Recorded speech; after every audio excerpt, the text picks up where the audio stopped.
Like and share. I guess y'all still asleep. There wasn't fear there, there was terror. And remember, all 5 murder victims were found over just 3 horrific days. It's almost like you had a wild animal. You're in your community. Okay. And it's struck in random places. You almost sense the presence of evil. Our switchboards were swamped with calls from parents and other family members. I haven't heard from my daughter. I haven't heard from my son. I haven't heard from them. It's been 2 hours. Parents were calling the TV station saying, should we take our children out of school? You could drive down the street and see people loading their baggage. Hey, good morning, good morning.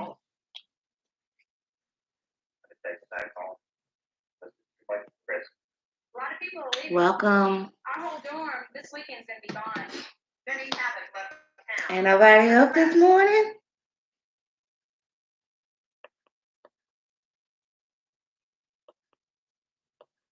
I know. I don't have no lashes on, no nothing, but let's make the coffee.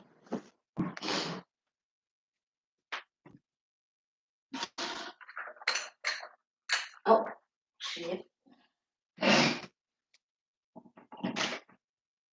Let's make the coffee.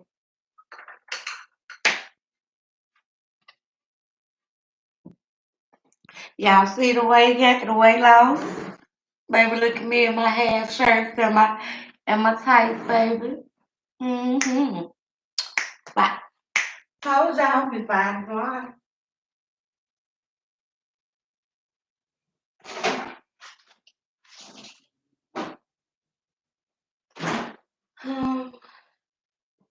Now let's make the coffee.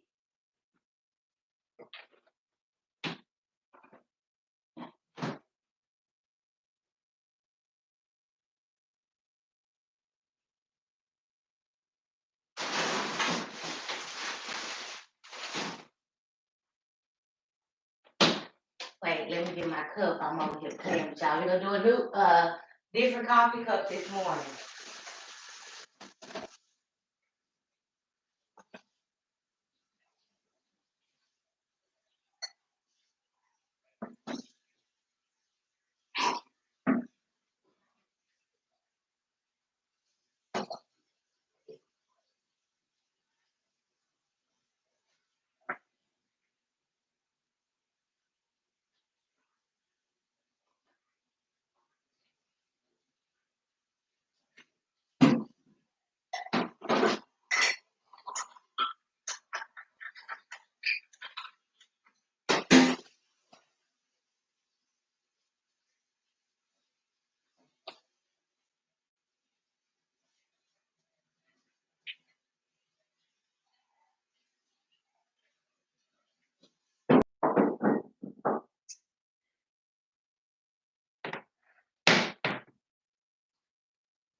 Good morning. Nobody's up.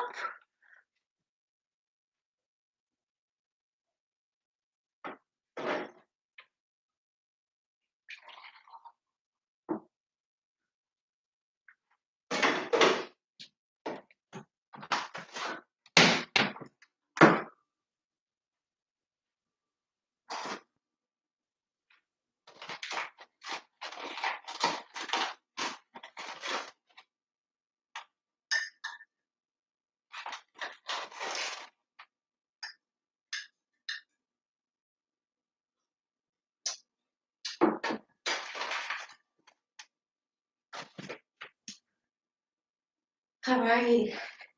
First cup down. You like the new coffee cup we got? This one say good morning, good morning.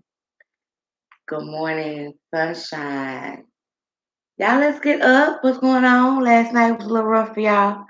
We was on here last night for late night chat. I don't know where y'all was. Mm-hmm. Where y'all was. All right.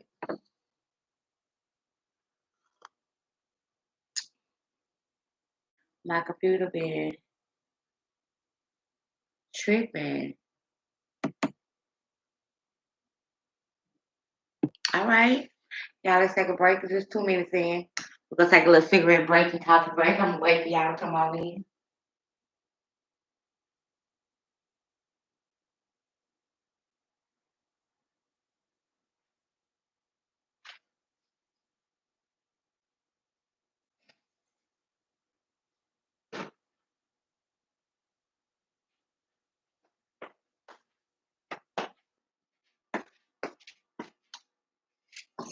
Oh, I thought I lost a little weight. I didn't come. I have.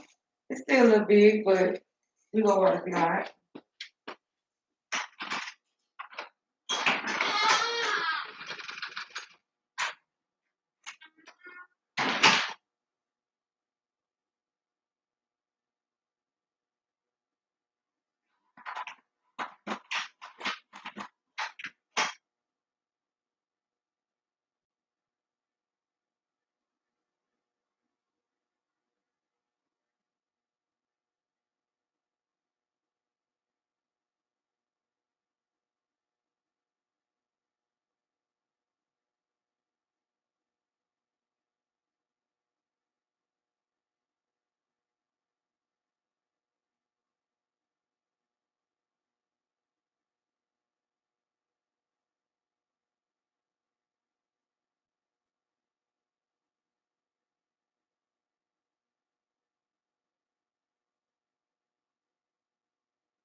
Good morning, good morning, good morning. Oh, somebody on. Good morning. I just dropped my coffee on my shirt. Shoot. See? Good morning.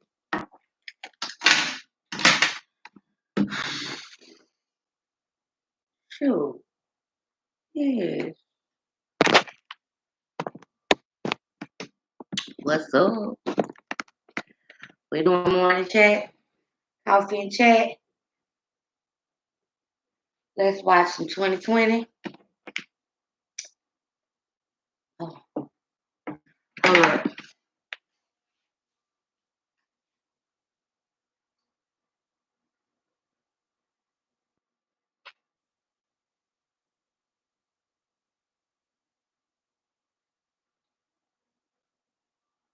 All right, I'm back.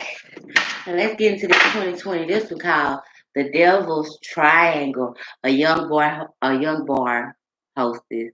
I sound like I said boy. Disappears. Let's watch that one. Might be good. Good morning. Y'all got your coffee? No lashes this morning. I woke up kind of late. No time is a construct. Go on midnight, at dawn, Sunday at 7 p.m. They push and pull untethered. Y'all like this video? Rotation began. These are the unmagnifiers. This is how they forge their way.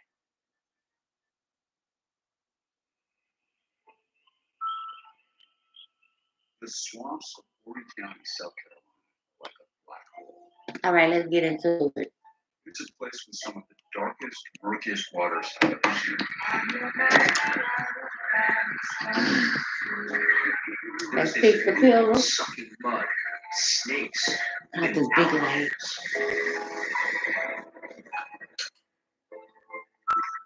At 4 o'clock in the morning, beach remote landing is a dark, desolate place.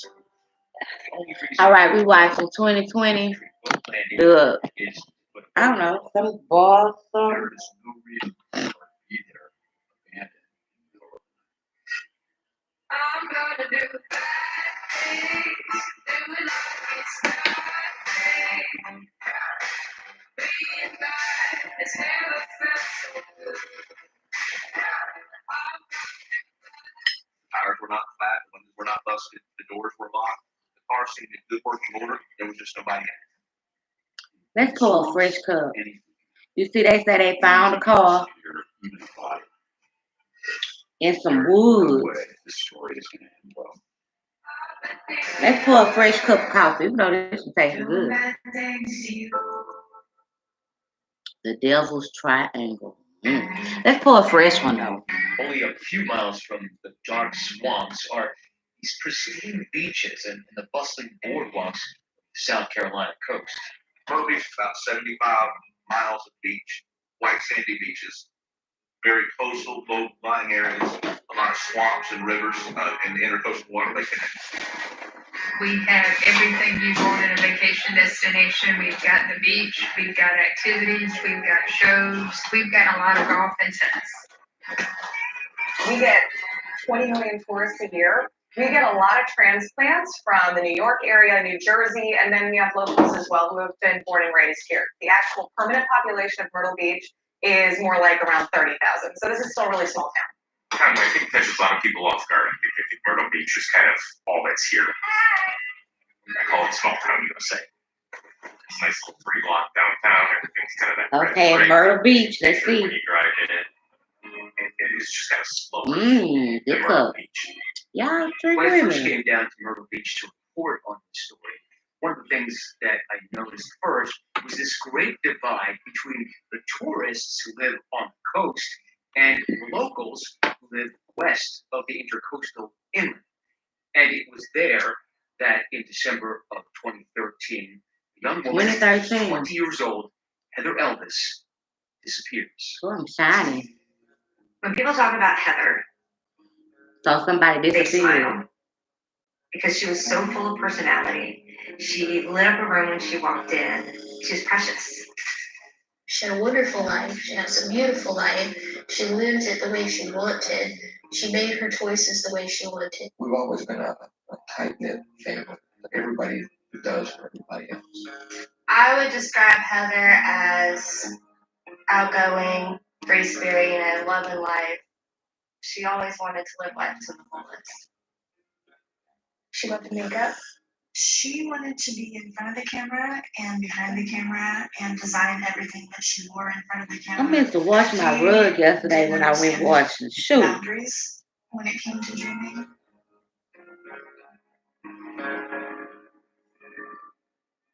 Heather Elvis worked at a restaurant, a sports bar here called the Tilted Kill.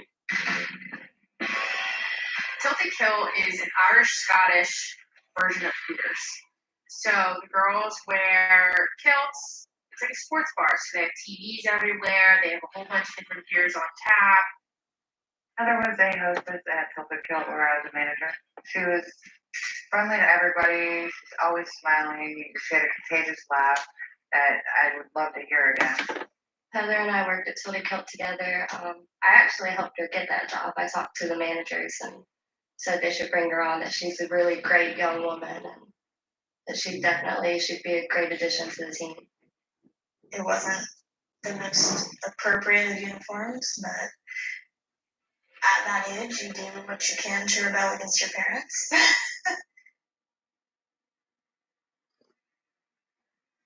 Heather really didn't give a crap what anybody thought about her. She was a very free spirit and she expressed herself how she wanted to, and she might have come off abrasive to some people, but she was very real. It's funny because she looks like such a kid.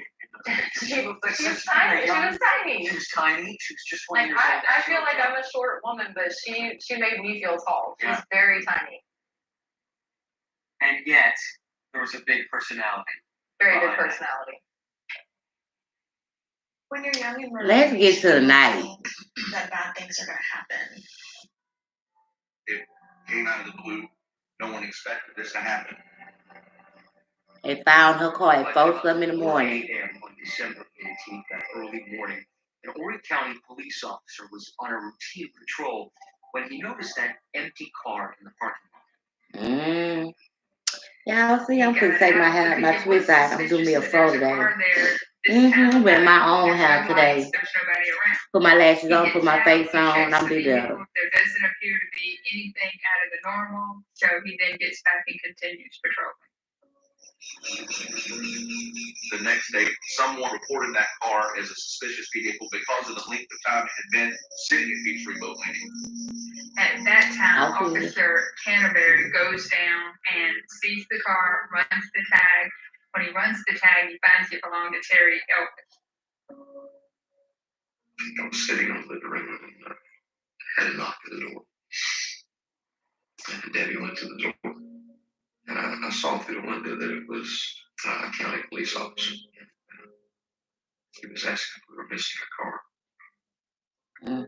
I remember both of us looking in the driveway. He says, a green Dodge Intrepid. That's Heather's car. And then he goes on to explain that it's been found at Peachtree Landing, apparently abandoned. This coffee tasting good this morning. I said, yeah. He said, let's run down and take a look. No, we're on a diet. We don't drink the coffee. We ain't eating. We're not eating the nerves. Not eating till like lunchtime. I got things to do. I got people to see. Money to make. Yeah. He pulled in, had his lights on the back of the car, shined his spotlight on him. He says, that is, yeah. So we got out to take a look. Mr. Elvis immediately suspected something was wrong. He knew that that was his daughter's only mode of transportation. It had no business being at that landing. She never went to that landing. I was just sitting there twiddling my thumbs and waiting, calling Heather's phone. It was going straight to voicemail, which is way out of character. With Heather. I thought the car might have been stolen because the way it was parked. Maybe somebody took it and left it there. It really didn't hit me. Where's Heather? Until he started looking through things. Clothes, art, shoes, purses, makeup, You name it was in her car. But they don't find her phone. They don't find her wallet. They don't find a pocketbook. I can see the worry on his face. That's when I got worried. After we looked inside. So she had all that stuff in her car. I hate people that have everything in their car like that. You know, my mother always told me the way a woman keeps her car is how she keeps her house. I can feel my heart drop. Hi there. So you've gone online to book a vacation, but are feeling a bit adrift. Perhaps like a gnome on a swirling river without a paddle? Commercial. Let me see. No, I can't. This one kind of boring though. Let's see if we can find another one. 'Cause I gotta find one with the. I saw that one.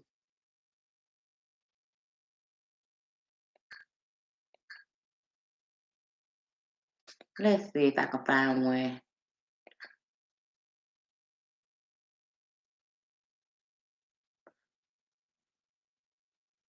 Okay, let's do 5 weddings and a murder. Let's see what this one about. This one might be good. Whew. I'm getting kind of hungry, but I'm trying to do it, y'all. Unbounded. I might eat a fried egg and some avocado. A half of an avocado and 1 piece of toast. That sounds, yeah, that's what I might do. 1 fried egg, 1 half of avocado. I'm gonna put that on my egg because that's good.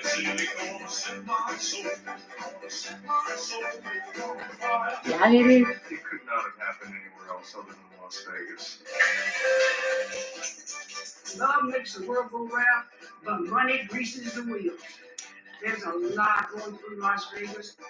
Yeah, what she said, money makes the world go round, but money greases the wheel.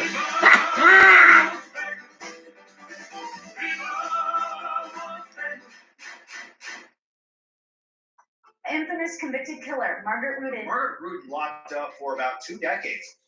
This story is an absolute roller coaster. It's one of those fact is stranger than fiction. After 4 failed marriages, Ron met Margaret Rudin. A millionaire husband, Ron. He was shot in his sleep and his burned body was discovered in the desert. I think it's a story of greed personified. And that huge land, that's motive. Ron was shot and killed. We know that. And then the question is, who's behind it? Margaret Rudin died on murder charges. A lot of people thought that Margaret Rudin had to be innocent. Others believe that she basically is the most evil person on the face of this earth. Margaret Rudin, unfazed, stoic, cold. Killed him for money. Fled the scene. If you spot Margaret Rudin, call our hotline at 1-800-CRIME-TV. Ooh. Black Widow. That's the persona from the media coverage and the fact that she was charged and convicted of murder. Find the defendant guilty. Ooh, let's watch this one. Oh, white lady killing people.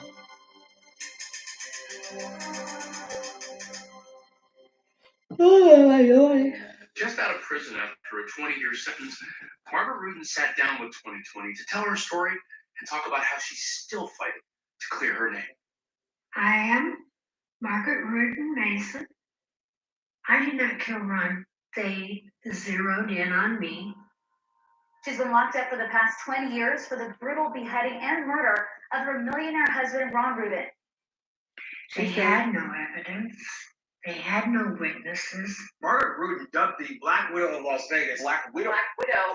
They stuck the name on me that Black Widow, Black Widow, Black Widow. Like I had killed somebody before, or like that I was in the habit. I think that people don't know me. They don't try to know. Margaret Rudin is a chameleon. She's been a blonde, a brunette, and a redhead. I like change. I'm a Gemini. Oh, I'm a Gemini too. I like to wear wigs. I like short, I like long, I like curly, I like straight. I don't want to look the same way all the time. Even when I sit in front of your cameras, I may look different, but you still gotta know it's me. I'm the same way. I'm a Gemini, baby. You know, they always say a Gemini is woo. I'm Greg Molinex. I'm an attorney here in Fresno, California, and I represent Margaret Root.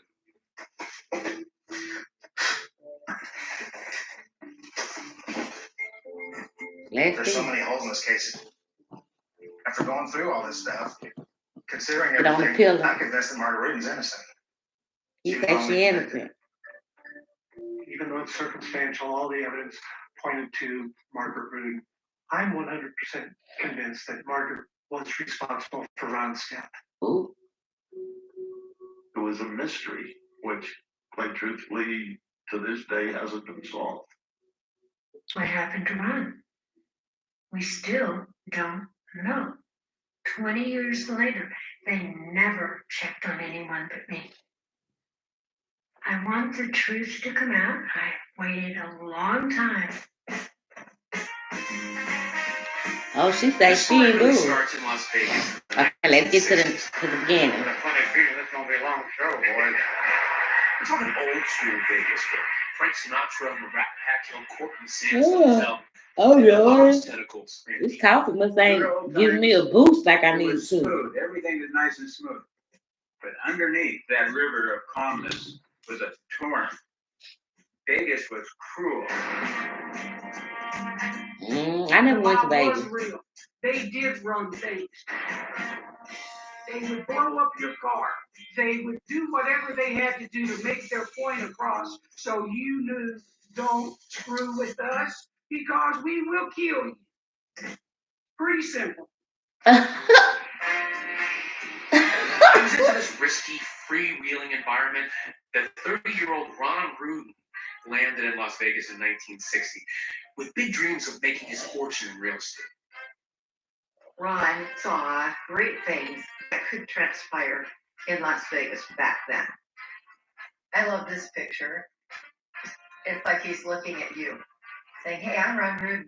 Right there. But in the 80s and the 90s, when the explosion of construction hit in Las Vegas, that is when he started to make his real fortune. He watched Las Vegas just explode. And he was part of that with his real estate business. You could make a killing, and that's exactly what Ron Rubin did.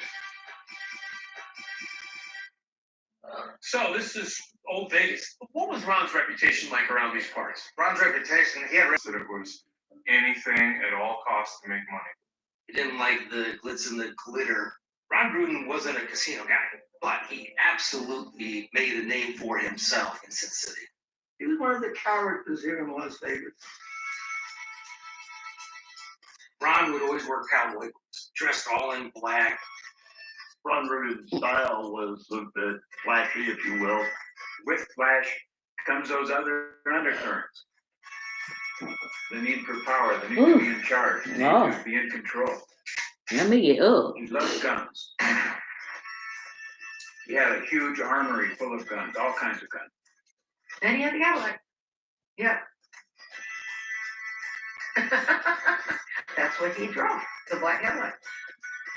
He wasn't afraid to show off that he had made it. He knew he was on top of the pile. Women were attracted to Ron Rudin, and a lot of it was because of his lifestyle and his money. And he absolutely loved playing the love game. He had a twinkle. He was very handsome. Not too sure average handsome. He really stood out. And when it came to his marriages, Ron went through wives like a casino dealer goes through packs of cards. Ron Rudin was married a total of 5 times, and each one of those marriages was its own story. Ron's first marriage in 1962 with Donna lasted less than a year. After about an 8-year hiatus, he gets hitched to his second wife, Carolyn. While their marriage eventually failed, Ron kept a bracelet that she gave him with his name on it and diamonds, and he never took that thing off. Peggy was Ron's third wife, and this one appeared to be a happy marriage. But behind closed doors, Peggy suffered from severe depression, and that depression would manifest itself in the way of suicide. Peggy put a gun to her own head in the couple's bedroom. The gun that she used to kill herself with had Ron's fingerprints on it. It raised eyebrows. People thought maybe he killed Peggy. But there was a full investigation into her death, and it was, in fact, ruled a suicide. After getting married and splitting up for a fourth time, this time with wife Karen, just months after his divorce, in September of 1987, a woman in church caught his eye. A pretty 42-year-old blonde named Margaret Mason. Well, I had made a joke to one of my friends that went to our church. I had said to her, the very next husband I have is going to wear cowboy boots because in Vegas, that means they're macho. And I like macho. Yeah, that's her southern background. So one day she said, there's a guy over there behind us that keeps looking at you and he's wearing cowboy boots. Well, she was very smitten with him. I tell you, I've never met anybody better and slicker and smarter and suaver than he was.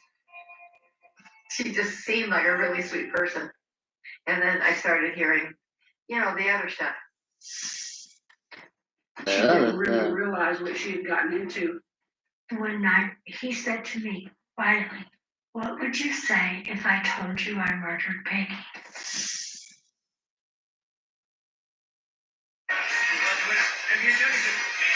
Yeah, he did. Baby, I don't know.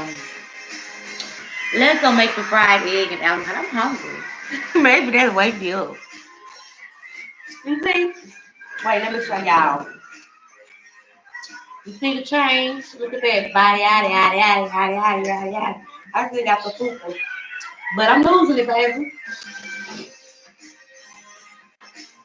Was that your great grandmother keeping the family together?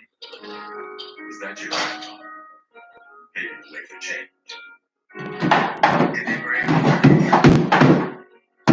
way stronger? Body, yada, yada, yada. It's on commercial. With resolve and triumph.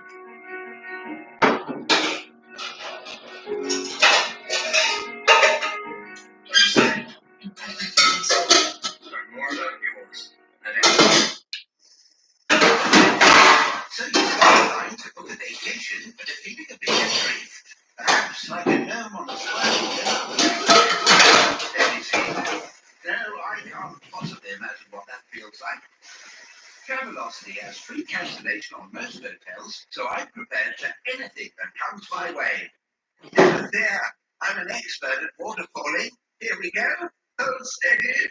Travelocity. Wander wisely. Go into the temple and we're going to get married.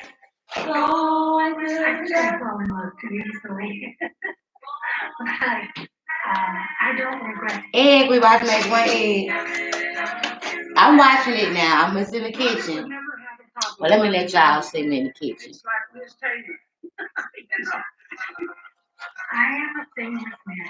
I want to be needed. I need to be needed. So let's get into it. I am the oldest in the family. Yeah. 3 daughters.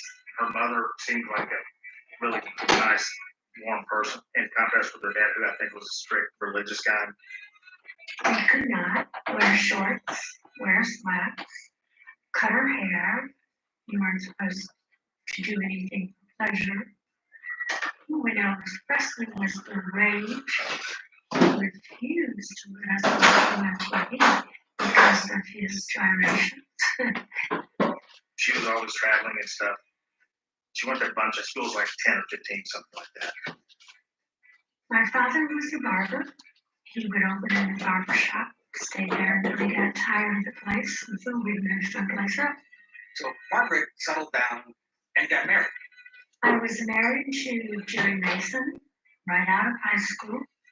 She had 2 children, Michael and a daughter, Christina. They lived just north of Chicago, along Lake Michigan. I wanted the white picket fence. We had it.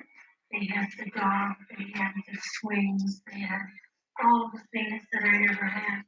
She really seemed to have a perfect life. I'm on the grill. I don't know if y'all can see me. Until she. My husband had an affair. I went to real estate school, got my license, and found I could make it on my own. For Margaret, it was hardly one and done when it came to marriage. Over the following years, she would quickly marry and divorce 2 more husbands. I think I'm easy to be married to because I'm a people pleaser. That's why none of the men in my life ever asked me for a divorce. Not one. I always had to bring it up first. By 1981, Margaret was looking for a fresh start, so she moved to Las Vegas, where she got married and split up with husband number 4. But just 4 months after the divorce, she decides to roll the dice again and marry wealthy Vegas realtor Ron Reed. After 4 months. There are a total of 8 combined previous marriages, but from the beginning, it looks promising. The thing that I liked the most about Ron was he had a very dry wit, and he was fun to be around. I want to hear he was the best lover I ever had. They made a dynamic, good-looking couple. By all rights, they should have had a wonderful life. For Margaret, she says everything darkened when she moved into Ron's house, which was located right behind the strip mall and his office. She did not know that the house had not been renovated since Peggy's suicide. One night, he said to me, quietly, "What would you say if I told you I murdered Peggy?" And I kind of caught my breath, and I didn't know what to say, because if I'd have said, yes, I want the details, I would have had to have left.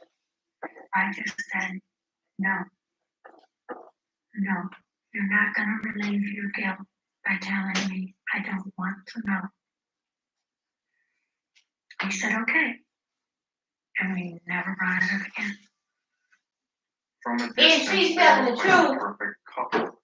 Y'all believe Behind the her? scenes, it was very volatile. Come by. He told me he killed that woman, and I told him I don't want to hear that. Before Margaret discovers that Ron is having an affair with an IRS agent. What? In Margaret's case, she was allegedly having an affair with a man named Yehuda Sharon. So she was already cheating on me. Former officer in the Mossad, which is Israel's intelligence agency. We weren't having an affair because I was married. If I hadn't been married, he wasn't my type.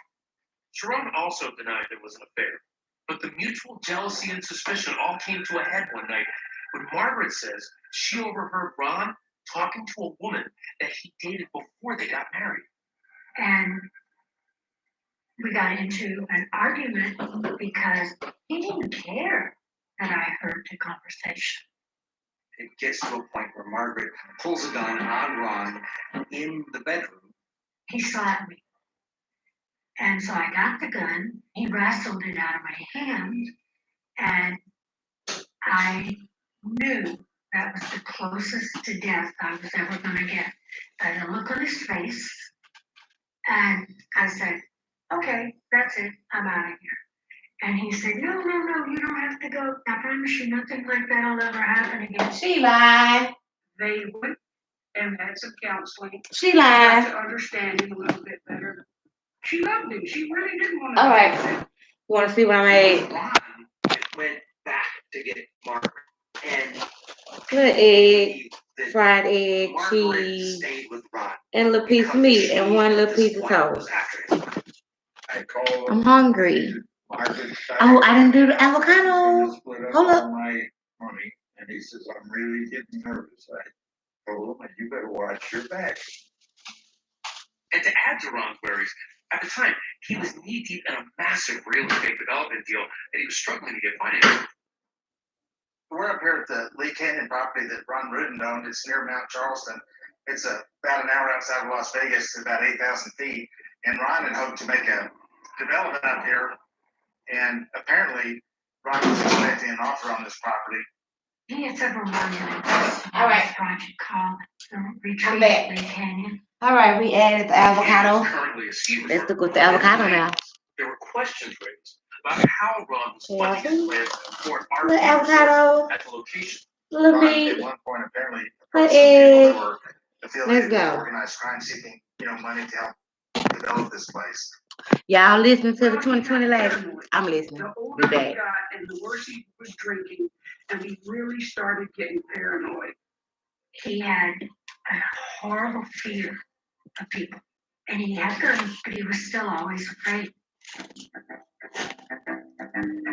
Right, so they trying to, you know, Ominous directive. how can they talk about how he is and he dead? Ron almost seemed to predict his fate, putting in his will that if I were ever die, well, look at the people around me who stand to benefit from this fortune. So that tells you something's not quite right. What would make a man to have his attorney draw up a directive that says, in the event that I die under any strange circumstances, my death is to be investigated thoroughly? I think he was right. They say before he died, he go to his attorney and tell him, if I die strangely, investigate this.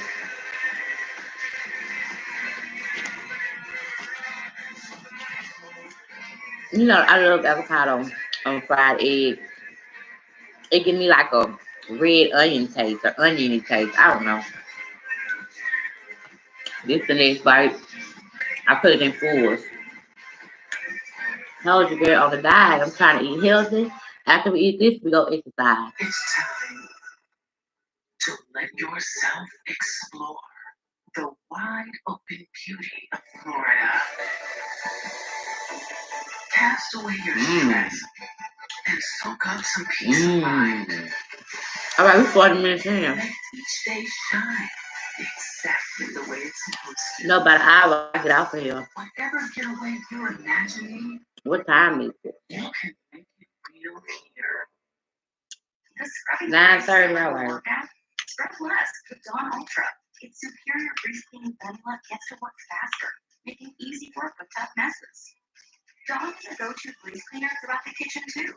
Keep up out in the laundry room to pre-treat greasy stains, and keep Dawn in the garage I'm wiping my to mouth. grease off car rims. Even gentle enough to clean wildlife effectively. Dawn's grease cleaning power takes care Where y'all of breakfast grease at? wherever it shows up. Scrub less, save more with Dawn.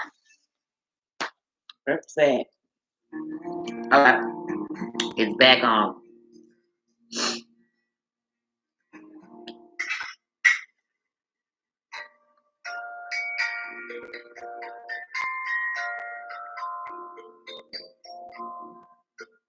In December of 1994, Listen, Margaret water. Rudin was really excited about a new antique business that her husband Ron helped her set up. December 17th was Margaret's grand opening of her new antique store in Ron's strip mall. It was her big opening that weekend. Ron came because he kind of played host, like, this is my shop, this is my wife. I was excited about it because Ron was happy and being supportive. I thought it was going to all work out and be perfect. Margaret leaves the grand opening and goes home. She and Ron had a plan to go to a movie, and that didn't work out. So she decides, let's go back to the antique store. She said she closed the antique store late, very late. She went over to see another tenant and got this big Coffe And Chat. Take out vitamins. She went back home at about 2 o'clock. Ron's car wasn't there. A burglar alarm was on.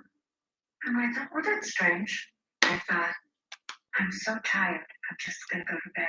Maybe he did go meet somebody.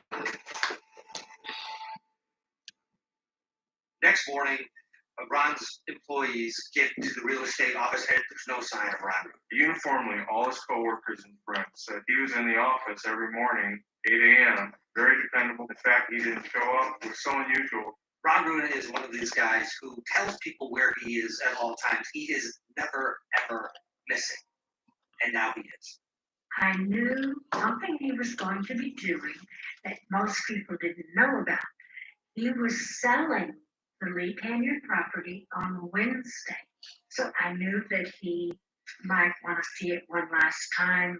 The first thing Margaret did on Monday morning when Ron wasn't home is she called her friend up on the mountain and said, have you seen Ron up there? And Ron used to keep a trailer up here. He would just spend the night in the trailer.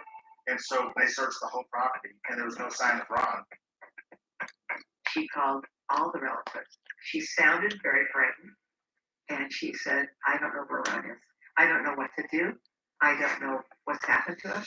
I called missing persons at the 19th and said calls back on us in 48 hours. Ron's coworkers and friends were immediately suspicious of Margaret. I call in the morning, the secretary says he didn't come in this morning. I said, uh-oh. I turned to my wife, I says, I think Margaret did something to Ron. And detectives did a cursory search of the shop and the house. At that time, they didn't I ain't eat all of it. I got full real fast. So we just got half a sandwich left. Ugh. When detectives talked to her, Oh, she didn't excuse seem me. to be worried about Big cheesy, I am. policy. She seemed to be more concerned about his finances. The suspicion only grew after investigators learned about that ominous directive that Ron added to his trust. Ron wrote in his will that if any of his beneficiaries were involved in his death, either directly or indirectly, that they should receive nothing. The will that if I die a violent death, take extraordinary means to investigate. So certainly there was a lot of motive there for Margaret. The police think this was about money, and that Margaret was greedy and she wanted his fortune. Margaret and the two trustees of Ron's estate were among the beneficiaries. According to Ron's attorney, Ron said Margaret was becoming, quote, vicious and violent. Without naming Margaret specifically, in 1991, Ron executed that secret directive to the trustees. 2 years later, though, things between them seemed to have improved, so Ron increased her share. Well, he increased the payment, I think, with 60%, and you generally don't give more to people that you're having a problem with.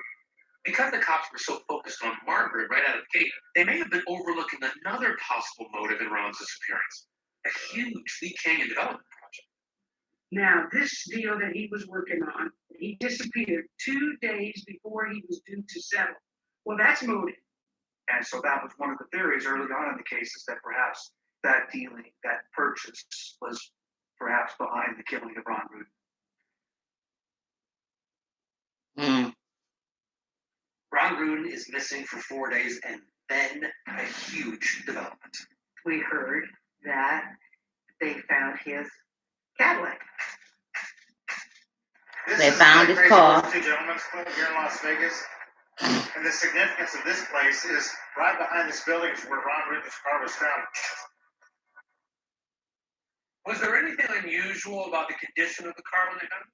Yes, it was backed into space for one thing, and then it was covered with dirt and mud, and like it'd been rained on in the dirt. And then inside the vehicle, they found 4 sets of muddy footprints.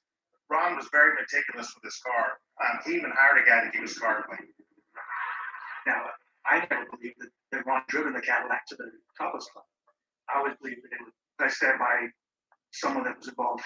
There were muddy footprints in the car, and they recovered fingerprints that didn't belong to either Ron or Margaret. It might be an indication that the car was clean. Police also find clothing in the trunk. Despite all of these clues, weeks then go by, and no more leads.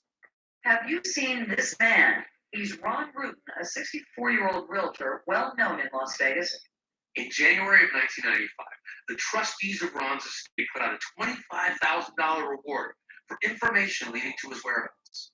And he was gone. No one ever saw him again. And a little ways up the hill, they found a bracelet, and it spelled out Ron, like diamonds. When this happened, it was kind of a big deal.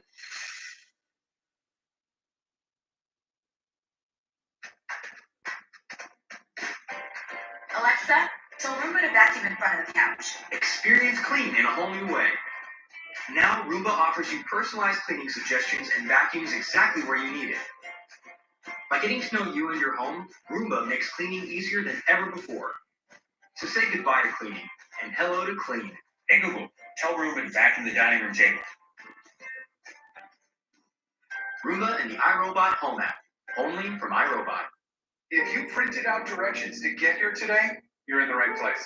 My seminars are a great tool to help young homeowners who are turning into their parents. Now remember, they're not programs, they're TV shows. You woke up early, no one cares.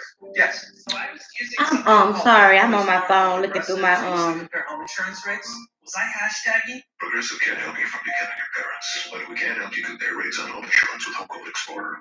Guess what? The waiter doesn't need to know your name.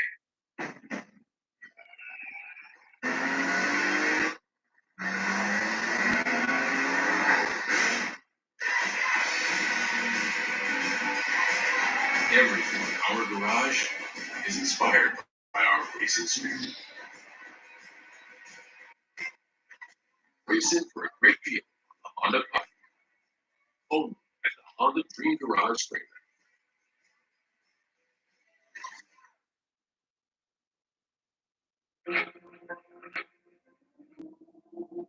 All right, we're back. Okay, here we are about 60 miles southeast of Las Vegas, near Lake Mojave, at a place called Nelson's Landing.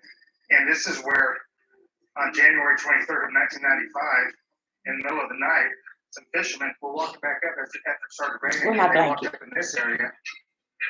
Kind of cold in here. Okay. No, it seems like the case was being actively investigated, but nothing was coming forward until the remains were found. They found a burned area over here that looked like some bones had been burned there. When the cops came to tell me about Ron, your mind can't take so much at one time. They had said that Ron's skull had been found, that he was dead, he'd been shot. I was in shock.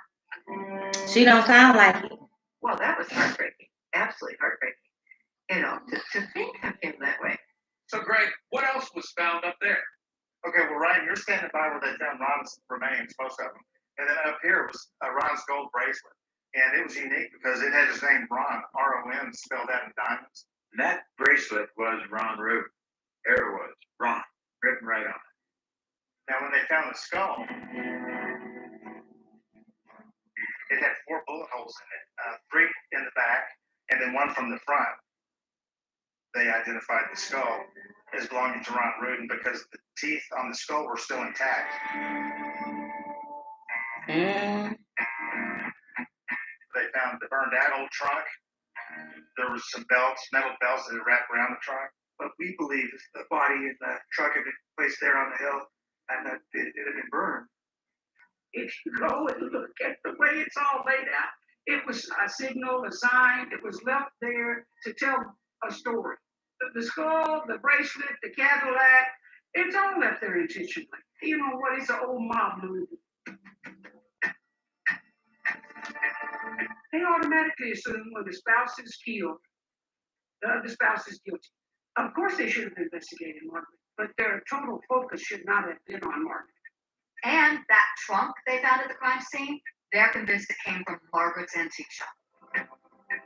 The trunk did become crucial because the hardware was said to be from a humpback trunk. We believe there was a receipt that came back to a humpback trunk in her inventory, but there was no humpback trunk at the store.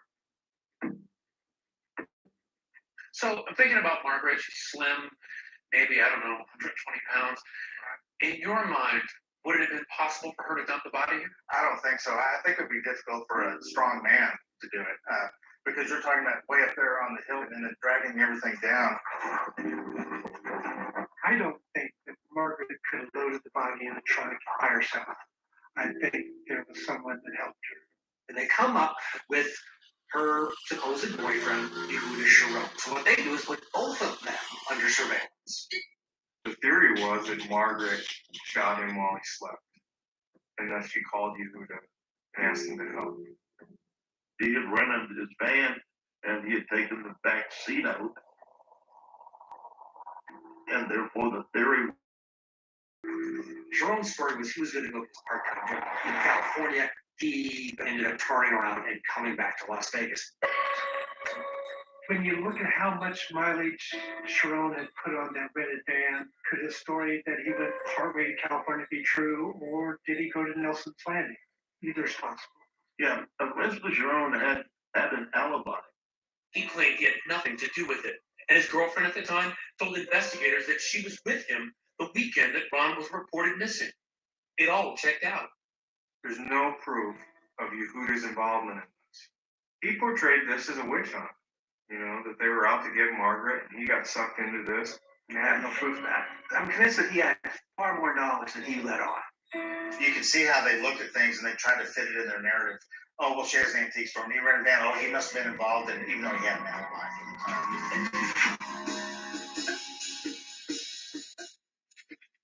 As the police were investigating and honing in on Margaret, they got a phone call from a handyman who told a remarkable story. What the handyman say? Tells investigators how he was hired by Margaret Rudin to clean up their home. That information would actually lead to Augustine Lovato receiving a $25,000 reward. He came forward talking about all this blood that was found in the bedroom and all the alterations of the house that he had been asked to do. He would tell investigators, he also notices a red substance sort of gurgling out of the bathtub, which he also thought potentially was blood. When he talked about it, he could hear this gurgle. It's a drain. You put it in, it drains out. You can find blood afterwards, fine, but it's not going to be gurgling 4 days later or an hour later. What's awfully strange that your missing persons detectives were out here. They didn't see any blood. How did Lovato see something that wasn't there however many days before? She hired Lovato to remodel the bedroom, but Ron was still just a missing person at that time. It wasn't a homicide case. He tells police that while Ron was missing, Margaret hired him to make some changes in the house. I wasn't renovating the house. I knew I was going to need a way to make a living if he didn't come back, so that I could support myself. I decided I could open a tea shop that I had already talked to Ron about, and everything in there was going to be antiques that I could sell. I wish I'd have been able to do it. It would have been a success. The trustees had left me with no choice. They cut off Margaret's money. She was getting a small paycheck from Ron's business. They cut that off.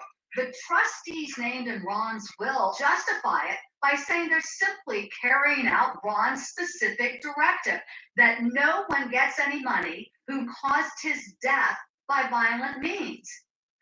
It was really, really petty. After Ron's disappearance, they immediately took over the trust. By New Year's Eve, they had already cut me out of everything. I no longer have my shop in Ron's property, so they were letting me have a message. They were in control, and they intended to make me penniless, and they succeeded. There's no forensics that ever puts Margaret involved with Ron's death.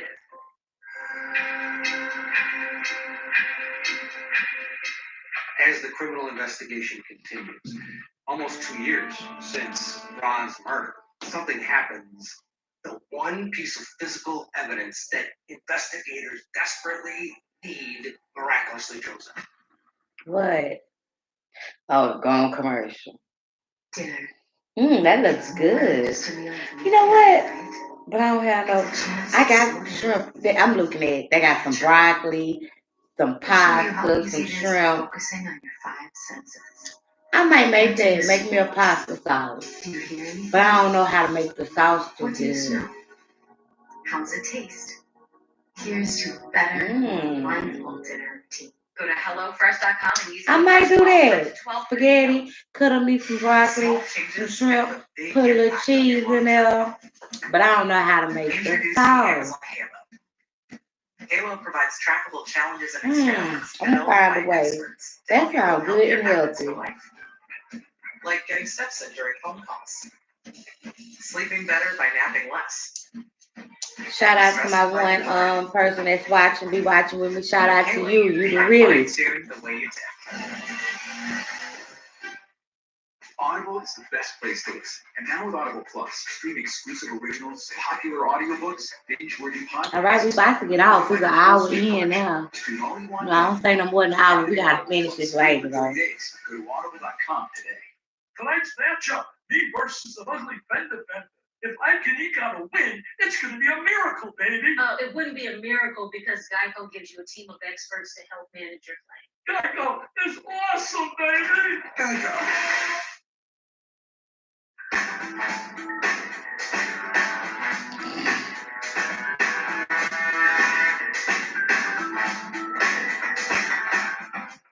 All right, here we It's go. 1 year after Ron's death, and Margaret is fighting two big battles.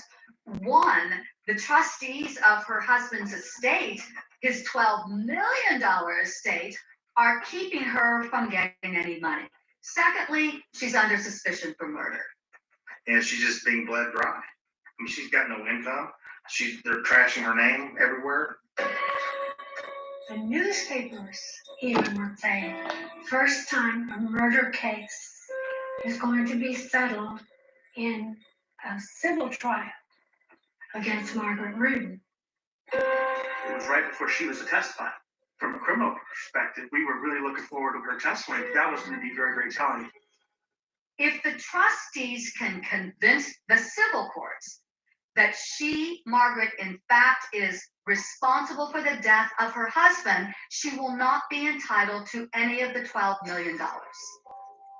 Ron trusted me. He wanted me to have a part of the inheritance because each time that he redid his trust, he increased my percentage by 20%. He would not have kept increasing the percentage if he had any doubts about me whatsoever, or if we had a bad marriage. He would not.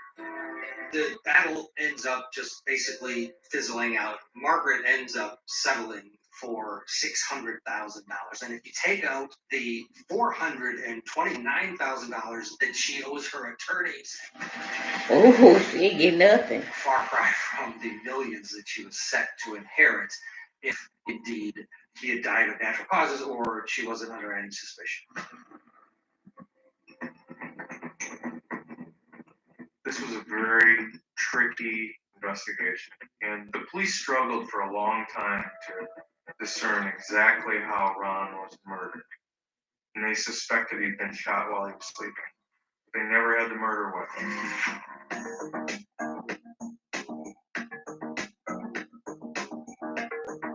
This lake has changed a lot since 1994. So they say he was shot in his sleep, and then we saw the man say he came clean the room and all that blood. Why he didn't say that though? July 21st, 1996. Boy, the link is the link for me. Some scuba divers noticed some debris 10 to 15 feet down from the shore. They swam down there and brought it out. Look at the link for me. A 22 caliber gun with a built-in silencer. And it was wrapped in about 15 I don't know about the bag. T-shirt with rubber bands around it. It's a gun. They take it to the park ranger. It's the link for me. That ranger brings it to police. Now here's the thing. I'm untwist the comment and put my scrub back on. It's now 1997, 2 years Don't after do me. the murder of Don't Ron do me. Rudin. There is still no indictment against Margaret. One of the detectives remembers, we need to look at that gun found in Lake Mead. Uh-oh. Gun that had been found out at the lake. My partner in the case, Chris Owens, had asked the forensic laboratory to do testing. Detective Vaccaro and Detective Ramos both were going around saying we'll never be able to find the murder weapon because we won't be able to match the bullets fragments that were recovered from the skull to the gun. And all of a sudden the bullets matched. And they tied it back to the gun that was found there at the lake. Oh, that was a big, big linchpin in the case because all of a sudden now we had this murder weapon. It was a gun that had a silencer on it, so it all made sense that this could be a gun that was used in the actual crime scene itself. The problem with that is they can't connect the murder weapon to Margaret. They can't ever put the gun in Margaret's hand. Doesn't stop investigators from trying to do so. Ron had actually sent a letter to police saying, hey, one of my guns from my gun collection is missing. But what it did do was lead police to believe that it must have been Margaret who took that gun that was then missing. Ron had left a report with ATF indicating that that gun had turned up missing about the time that he and Margaret had separated. I think it's a stretch to argue that Margaret, for 6 years, hid this gun so she could use it on him in December 1994. Ron had a huge could've. vault in his house. It wasn't arson. He had at least 1,000 guns in there. Thomas machine guns from the 30s, shelves that were at angles so you could see every single one of them clearly in view. Was the firearm recovered at the bottom of Lake Mead that pushed this thing over the edge? Ron's car found at the Crazy Horse, the trunk found in the desert, the handyman story, none of it was enough to indict Margaret Rudin. But now there's a gun, and it's one they believe was the one used to kill Ron, taken by Margaret. Now they have what they've been trying to get for years. I think with that was the piece that they felt that they needed to go to a grand jury. We found the gun. And then 3 years after the disappearance of Mr. Rudin, Margaret is indicted. Here comes the interesting part now. They called Margaret's attorney. And they said, hey, guess what? We got a murder warrant for Margaret, and we need her to turn herself in. And the attorney promptly said, I don't know where she is. She's disappeared. That no police were flabbergasted. Sometime toward the end of March of 1997, Margaret finally got fed up with everything. She was running out of money, couldn't get a job because she was the Black Widow of Las Vegas. Well, she left before she was ever indicted.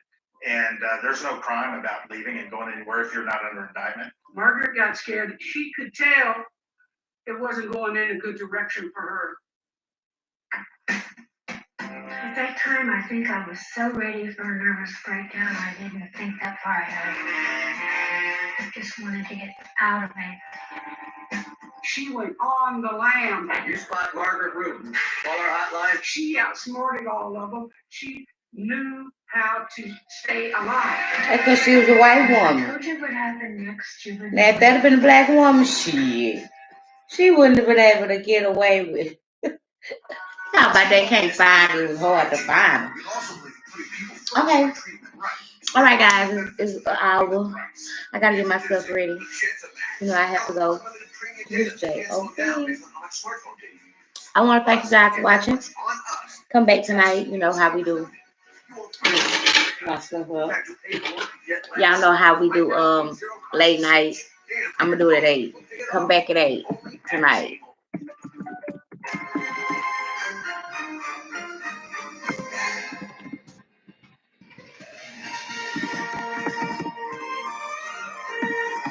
Come back at 8 tonight for late night hype with your girl the nerd. Thank you for watching. I'll be live and chilling with y'all in the morning and night. So I gotta get my face together, get my hair together, put my lashes on. I gotta be out of here for 11:30. It's already 9:58. I gotta go. All right. Thank you guys for watching. Come back tonight and every morning Coffe And Chat. Night, late night hype. Thanks for watching the nerve. Share, like, tell your friends about me.